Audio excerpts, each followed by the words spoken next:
even from my personal standpoint, you talked about catastrophic things happening. I personally went through a horrible divorce, which a lot of people go through.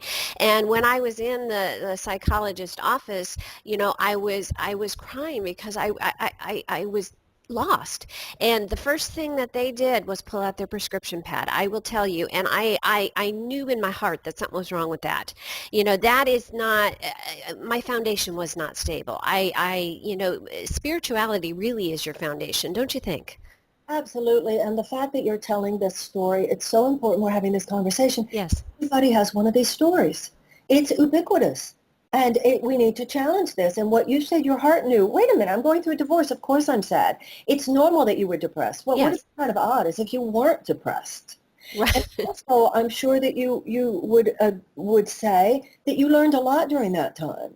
I You know, did. sometimes it's the dark night of the soul. Sometimes that's when you find the light, is when you're going through those very dark times.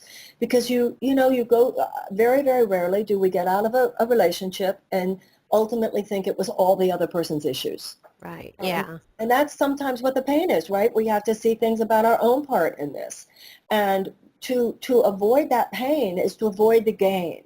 And I'm so glad to hear you say what you were saying, because I think we need to be saying this. We need to push back. We need to, it's like this huge elephant in the room. And I'm so glad that we're having this conversation. Oh, absolutely. Absolutely. Because what you're saying rings true with me. Because at that moment in that office, I walked out of the office, I felt like I was in the dark. I felt like I was by myself. And you know what it did? It forced me to search for that light. And when I found it, it was extraordinary. And I'm a work in progress. I continue to do that. So in the medical community, I mean, depression is really thought of as a medical disease. And I know that's what Tears to Triumph really talks about, is it's not necessarily a medical disease. It's a spiritual problem. It's a spiritual disease. We have to find ourselves and really address the problems, not sweep them under the carpet.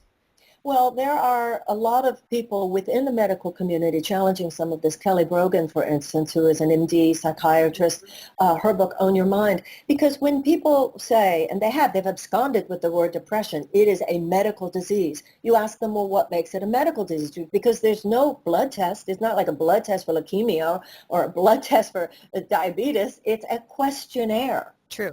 It's a questionnaire, which is filled with symptoms that most of us have had some of at least some point in our lives. And when they say, oh, brain chemistry, I don't know anyone who's been diagnosed with an antidepressant whose brain chemistry was tested first. It's like you said, you just went in, the doctor took out their prescription pad.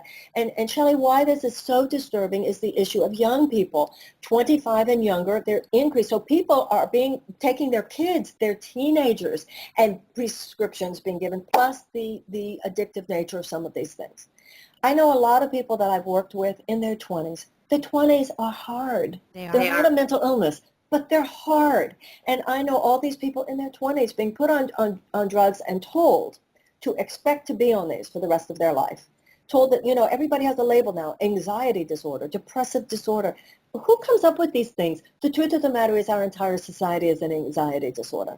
And what I talk about in the book is how the very principles by which we organize our society are basically depressing, because they repudiate a sense of who we are in relation to the universe, who we deeply fundamentally are in relationship to each other, in relationship to the earth, where we belong in the universe. You cannot be happy when you don't know who you are beyond just skin and bones. You cannot be happy when you're holding a victim mentality. You cannot be happy when you are failing to forgive. You cannot be happy when you are judging. And so just masking the symptom, that allopathic way of just seeking to mask the symptom rather than truly heal on the level of cause, has become a mental disorder itself.